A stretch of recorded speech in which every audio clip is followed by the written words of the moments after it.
Gujarat petrol की कीमतों में इजाफे के बाद लोकल ट्रांसपोर्ट के किरायों में भी इजाफा कर दिया गया।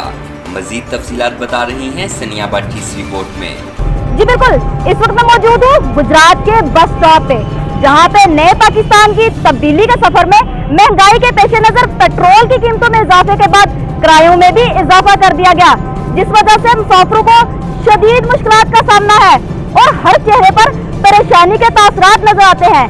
इस हवाले से जब हमने मुसाफिरों से बात की तो मुसाफिरों का कहना था कि हुकूमत तनख्वाहों में तो इजाफे करती नहीं, लेकिन महंगाई में दिन ब दिन इजाफे करती जा रही है। दूर दराज से आए रोजगार के लिए मुसाफिरों का ये भी कहना था कि पेट्रोल की कीमतों में इजाफे के बाद कई हफ्ते और महीने अपनों से मुलाकात नहीं हो सकती। दूसरी तरफ जब हमने ड्राइवर हजरात से बात की तो वो भी अपना दुखड़ा सुनाने लगे, कहने लगे कि मुसाफिरों को परेशानी में देखकर हमें भी अफसोस होता है, लेकिन बढ़ती हुई महंगाई की शरह और पेट्रोल की कीमतों में इजाफे के बाद किरायों में इजाफा करने के सिवा हमारे पास कोई चारा नहीं। हम मजबूर है कि किरायों में इजाफा करें।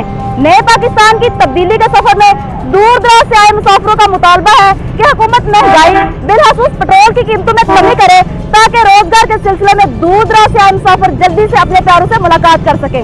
जी।